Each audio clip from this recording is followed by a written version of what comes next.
Karibu tena katika kipindi chetu cha kujifunza neno la Mungu. Na leo tutaendelea na devotional yetu ya 4 inayohusu namna ya kumjua mtu katika kipengele cha muda. Sasa ili kujifunza hili tunapaswa kuzingatia 5W na H1. 5W na H1 hizo ni zifuatazo: what, why, who, when and how. Hivi ni vipengele ambavyo vitapaswa kuvizingatia katika kujifunza neno muda kwa mazingira ya kumjua mtu. Kwa kuanza, tutaanza na what. What kwa Kiswahili chake ni nini? Sasa tutajifunza muda maana yake nini. Kwanza tunaona kwamba kwa ujumla muda ni kipindi kinachopita kati ya tukio moja na tukio jingine, lakini pia ni umbali kati ya jambo lililopita na linalofuata. Lazima pawepo na umbali fulani hivi ili kusema muda. Sasa leo niko hapa kukufundisha kiroho zaidi kwamba muda kiroho, muda siyo saa wala dakika tu, bali muda ni shahidi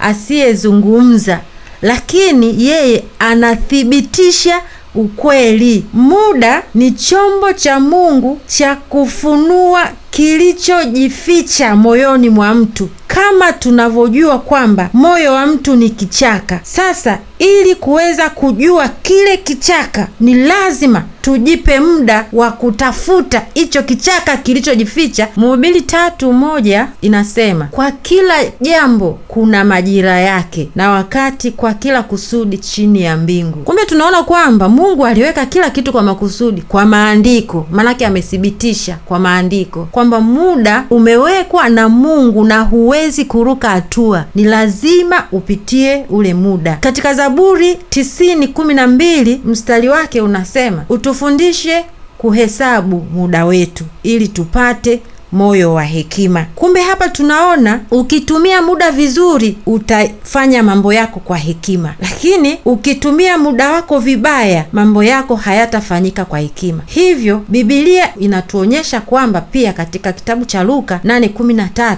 wanasema, wale walio juu ya mwamba ndio wale waliopokea neno kwa furaha, lakini hawana mizizi. Wanaamini kwa muda na wakati wa majaribu wataanguka. Kumbe tunaona kwamba swala la muda limeanzishwa katika Biblia. Tukiishi kinyume na maandiko ambayo yamethibitishwa katika neno la Mungu, tutakuwa hatutendi vizuri na hata maisha yetu yatakuwa hayaendi vile inavyotakiwa yaeni. Sasa kipengele cha pili kinahusu why. Kwa nini muda ni muhimu kumjua mtu? Kwa nini muda ni muhimu kumjua mtu? Tunaona kwamba maneno ni rahisi kusema, lakini matendo ya muda mrefu ndiyo ukweli. Ukifanya matendo kwa muda mrefu, ule ndo unathibitisha ukweli wako, lakini ukiongea tu bila kutenda, hapo inakuwa sio. Watu wanaweza kujifanya kwa siku chache. Mtu anaweza akaigiza kwamba yeye yupo hivi, kumbe kwa sababu kilichopo ndani yake sicho chake, muda sio mrefu kinapotea. Hapo unakuwa umeshamjua. Kwa hiyo muda hufunua kile kilichomo ndani ya moyo wa mtu, kinafunua mabaya ya mtu, kinafunua mema ya mtu, na hapo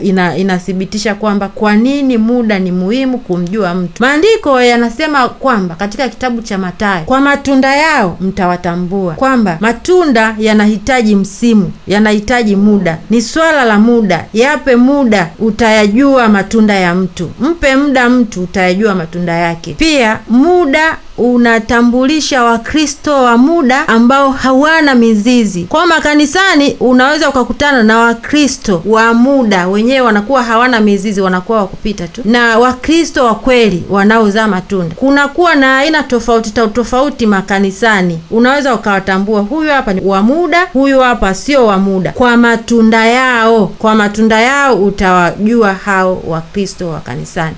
Kwa mfano, katika jamii ya sasa, wanasiasa wengi wanaahidi mambo makubwa kabla ya uchaguzi. Utakuta mtu anaahidi vitu vingi ambavyo vipo juu ya uwezo wake, lakini baada ya muda, baada ya kuchaguliwa, huwa wanabadilika. Na hii ipo katika jamii tunaona. Lakini pia katika swala la mitandao ya kijamii, tunaona wanaweza kuwa wazuri katika comment sections, lakini ukihitaji msaada wa kweli kutoka kwao huwaoni. Jitahidi kujipa muda muda, kwa sababu muda unakufunulia ukweli wao. Tunaendelea na kipengele namba 3 ambacho kinasema huu maana yake ni nani? Ni nani ambao unapaswa kujifunza nao hiyo kipengele cha muda? Ili swali tulijijibu kwanza. Majibu yake yapo hivi: wale watu wote ambao wanahusika katika mahusiano na wewe, wale unatakiwa pia uwape muda. Unapotaka kufanya maamuzi yoyote, isikilize nafsi yako inasemaje, kwa sababu nafsi yako ndio utu wako wewe wa ndani. Yaani wewe huwezi kufanya maamuzi bila kuisikiliza nafsi. Kwa mfano mimi nafsi yangu ipo ndani. Ninapotaka kufanya hiki ninachokifanya, nafsi yangu imenituma nikifanye, lakini Mungu ameniongoza, ameniambia fanya hivi. Wakati Mungu ananiambia, nikasema nafanyaje? Nikamuuliza, akaniambia fanya hivi na hivi na hivi. Kwa hiyo akawa amenipa maelekezo na miongozo alionipa ndio ninaifanya, na imani hata wewe unafaidika nayo. Kipengele kingine ni Mkristo. Mkristo ni mwenzako, ni mtu mwingine ambaye unapaswa kutambua kiongozi wa kweli. Na kama sio, ukiwa kama Mkristo upo kanisani au kwenye madhehebu yoyote ya makanisa, pale unakuwa na viongozi, unakuwa na watu wengine. Ili uweze kuwatambua wale, unapaswa uwape muda wa kuwatambua, uweze kuelewa kilichopo kinachotakiwa kiwepo ni sahihi kama kinavyotakiwa. Ili kutambua hiki ninachokisema, jipe muda utafanya maamuzi sahihi. Kipengele kingine, umewaajiri wafanyakazi tofauti. Kila mtu ana tabia yake tofauti. Unatakiwa uwape muda. Kipengele kingine ni kipengele cha mpenzi au mwenzi wa ndoa. Pia unatakiwa kuwapa muda kwa kutambua upendo wa kweli au upendo wa faida, kwa sababu kuna wapenzi wengine wenyewe ni wapenzi wanataka faida, sio wa kweli. Kuna kipengele kingine tena cha wanafunzi au wafuasi. Hapa tunakutana na mwalimu na mwanafunzi mwema anayetenda na anachokifundisha. Neno muda litakusaidia sana katika kufanya maamuzi ya kitu chochote kile. Na hata katika mzazi, watoto wanakuwa na marafiki. Sasa mzazi unatakiwa uwe makini kumjua rafiki wa mtoto wako. Kwa hiyo wazazi hapo lazima tuangalie marafiki bandia na marafiki wa ukweli kwa ajili ya watoto wetu. Hii inathibitishwa pia katika kitabu cha Samueli 1 sura ya 16 mstari wa 7 inasema, Mungu haangalii kama mwanadamu anavyoangalia. Mwanadamu yeye anaangalia sura, lakini Bwana haangalii sura, anaangalia moyo. Lakini sisi wanadamu tunahitaji zaidi kuona moyo. Mfano, katika jamii, msichana anayependa kuolewa au mwanaume anayependa kuoa, hapo unatakiwa umpeane muda. Hapo kupeana muda ni jambo la msingi katika maisha. Sio wiki moja wala sio mwezi. Chukua muda, miezi kadhaa, miaka, kutambua, je, huyu ana hasira? Je, huyu ni mwaminifu? Anawaheshimu wazazi wangu? Je, nikiwa naye itakuwaje? Kwa hiyo jiulize maswali tofauti katika hayo. Utapata majibu na hutajutia katika maisha yako. Pengine kingine ni weni kwa Kiswahili ni wakati. Neno wakati linamaanisha kwamba ni lini tunajua tumempa mtu muda wa kutosha. Sasa kiroho tunaona kwamba hakuna kipindi maalum cha siku au wiki, lakini Biblia inatupa kanuni. Kumbe tunaona kwamba hakuna saa wala muda wala dakika, lakini kuna kanuni za kujifunza swala la muda katika kumjua mtu. Katika kipengele namba 1 tutaona kwamba umeona kwa mtu tabia inayojirudia. Umemuona katika hali tofauti, katika shida, katika raha, katika hasira, katika furaha. Msingi wetu ni muda. Mpe muda. Vitu vingine vinakuja kwa sababu tu ya nyakati na majira ambayo yeye anapitia. Labda unakutana na mtu ana kipato sasa hivi, au amepungukiwa, au ni mgonjwa. Unatakiwa umpe muda, usimfanyie maamuzi kwa kile kipindi ambacho yeye anapitia. Rudi kwenye msingi ambao nimekuambia, mpe mpe muda, atakaa sawa. Imethibitishwa pia katika Misali 20:11, anasema hata mtoto hujulikana kwa matendo yake kwamba yuko safi na mnyoofu, mwenendo wake ni safi. Katika kitabu cha Misali 20:11 inasema hata mtoto anajulikana kwa matendo yake. Yakobo 1:12 pia inasema heri mtu anayestahili jaribu, kwa sababu jaribu linahitaji muda. Ukipata jaribu sio ndio kwamba utaishi nalo milele. Kama Mungu alikupitisha hapa, basi na hili jaribu nalo litapita. Kwa hiyo nawe jipe muda kwa kila kitu unachopitia, kwa sababu muda wa kutosha ni pale unapoweza kutabiri kwa uaminifu mtu huyu atafanya nini atakapokaribiwa na majaribu. Kwa hiyo majaribu yanavyokuwa yanakuja kwako, usifanye maamuzi, usijihukumu kwamba kwa nini hili limetokea. Relax, achia, vuta pumzi, jipe muda, vitu vyako vitaenda safi. Kwa mfano, kampuni nyingi huwaweka wafanyakazi kipindi cha majaribio, probation period. Kwa hiyo ndani ya muda huo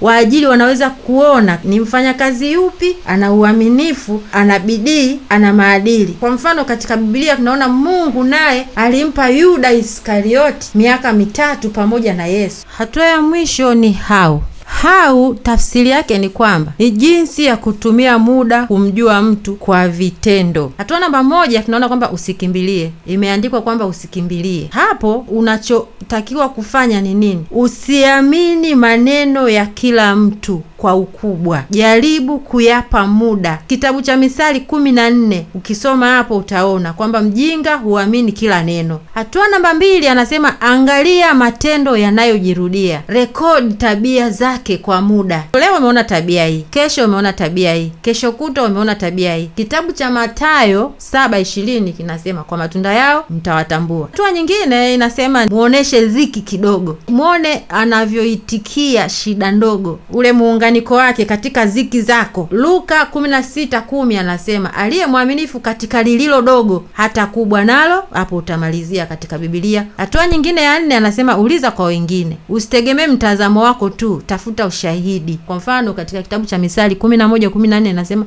usalama upo katika wingi wa washauri. Washauri katika maandiko watakusaidia wewe pia kuthibitisha kile unachokiwaza. Je, ni sahihi? Lakini pia unatakiwa ujipe muda. Hatua nyingine ni omba utatuzi. Muombe Mungu akuonyeshe. Haya mambo yote unavyoyafanya sio wewe unayeyafanya, kwa sababu sisi tumeumbwa na Mungu na Mungu ndo anayetupa mawazo. Katika kitabu cha Wafalme wa kwanza 3:9 inasema mpe mtumishi wako moyo wa kuelewa. Unataka kuelewa jambo fulani, piga magoti, muombe Mungu. Lakini hatua ya 6 inasema subiri ishara za Roho Mtakatifu. Katika kitabu cha Wagalatia 5:22-23 matunda hayo ni upendo, furaha, amani, utu wema na mengineyo yanayofanana na hayo. Naomba tuombe kwa pamoja.